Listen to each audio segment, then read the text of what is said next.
I remember the bitter cold and rain as it fell in icy sheets. We were unprepared for the weather and huddled under tents to try to stay dry. This was impossible as we had to practice and prepare for the big moment.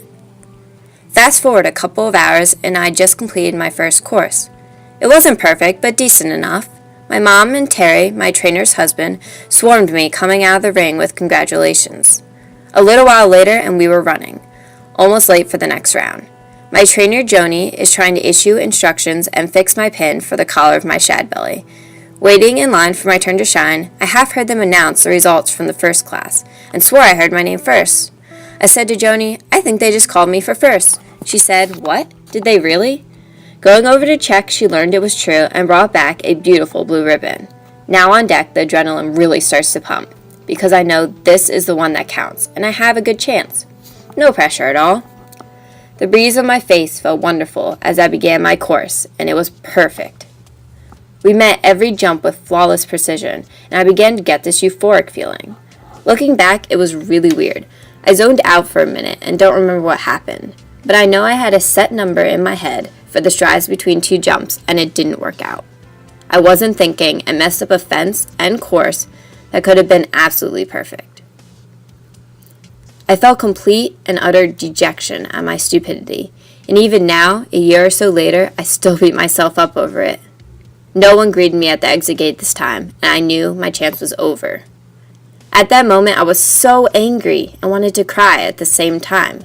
When my mom came over, I asked why they hadn't greeted me at the gate in a spiteful tone. She just said we were coming over and just didn't get there yet. Dejectedly walking over to Joni, she said, "Good job, but what happened with that one line?"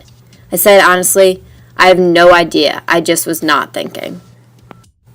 Then the waiting game began, where I had plenty of time to think about how I had wasted so much hard work and perseverance.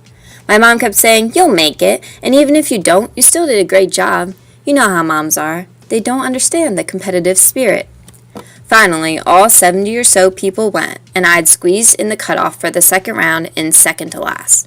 I was really excited and surprised to discover I made it into the next round, because I am pretty pessimistic at times and think the worst, so I do not get my hopes up. This made the moment that much more special. Going into the ring, the weather had finally cleared up, and the sun was setting in beautiful fashion. An array of light shone over the arena. I took a deep breath and felt so lucky that here was my second chance. Looking back, I am so glad I didn't get discouraged and blow this round. I persevered and worked hard to get the desired result. It worked, and the feeling after a perfect course is like no other. Walking back, I saw a rainbow that seemed to beckon to me and signified the triumph of the moment. It felt like the sky was congratulating me. I remained in first place until the last person, where I moved to second by a quarter of a point. As I went in to get the ribbon for my first big finals, they placed a neck ribbon around Chloe's neck, and I was so happy. It shrouded me like a blanket, so I did not even feel the cold. Joni was so excited for me, and everyone from my barn cheered and danced. It was such a great atmosphere.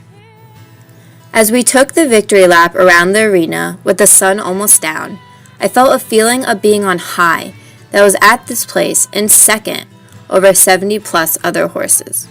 I couldn't believe I had done this with my less than stellar first round. It was the greatest moment of my life when all the hard work pays off to a great result.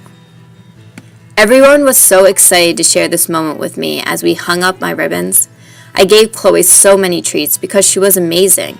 So many of the other horses were skittish and scared of the big ring and the fences they had never seen before, but she was so calm and steady. Joni was really excited for me and said I did such a good job, and I'm pretty sure my mom ended up crying. It was a lot of money to do this show, but she said, "This was so worth it. I'm glad we made the decision to do this." I wish in a way it had gone slower, and that I had been able to savor the moment for even longer to capture its intensity.